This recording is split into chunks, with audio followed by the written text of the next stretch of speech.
Bonjour, lors de notre cycle de basket-ball, nous aborderons un geste technique qui nous sera très utile pour progresser. Cette vidéo vous présentera le tir en course et des conseils pour le réaliser. Alors, en quoi le tir en course est-il efficace et pourquoi dois-je l'utiliser davantage que le tir à l'arrêt, appelé aussi tir à l'extérieur? Le tir en course permet de se rapprocher du panier et j'ai beaucoup plus de chances de marquer si je l'utilise. Si je suis seul face au panier, il me permet aussi de ne pas me faire rattraper par mes adversaires.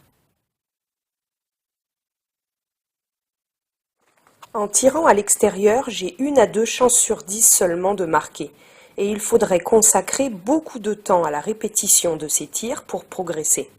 Les progrès sont beaucoup plus rapides avec le tir en course, et en fin de cycle, il me permettra certainement de marquer beaucoup de paniers et d'éviter de faire perdre la balle à mon équipe si je rate.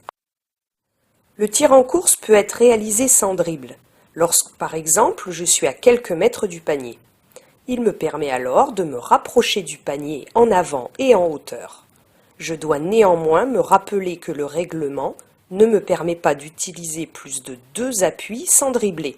Sinon, je réalise une faute de jeu appelée marcher. Alors, voyons ensemble comment coordonner tous ces gestes. Si je suis droitier, mes 2 appuis devront être exécutés dans cet ordre. Pied droit, puis pied gauche. J'utilise mon dernier appui, c'est-à-dire le pied gauche, pour sauter et transformer ma vitesse horizontale en impulsion verticale. Pour cela, je n'oublie pas d'élever mon genou libre. J'accompagne le ballon à 2 mains le plus longtemps possible en levant les yeux pour regarder la cible le plus tôt possible. Puis, je lâche le ballon à 1 main le plus haut possible. Si je suis gaucher, mes 2 appuis devront être exécutés dans cet ordre. Pied gauche, puis le pied droit. Dans tous les cas, je ne dois pas arriver face au panier, mais plutôt sur le côté, sur un angle de 45 degrés. Si je suis droitier, je privilégierai une arrivée à droite pour tirer avec ma main droite. Si je suis gaucher, ce sera plus facile d'arriver par la gauche pour tirer avec ma main gauche. Le tir en course peut être aussi utilisé immédiatement après une passe.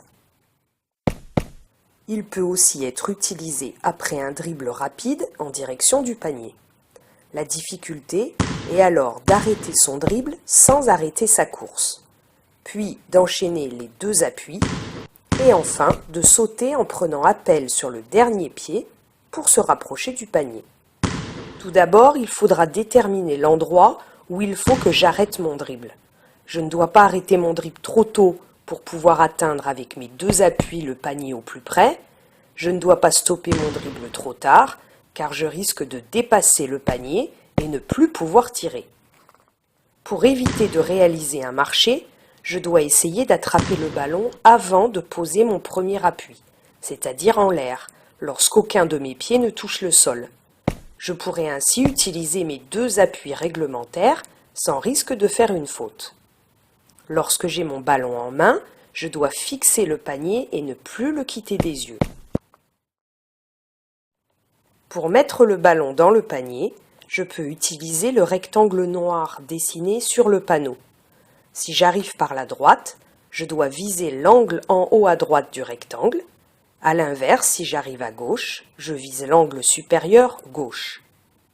En visant cette cible, le ballon retombera directement dans le panier. Voilà, retenez bien tous ces conseils et rendez-vous à votre prochain cours.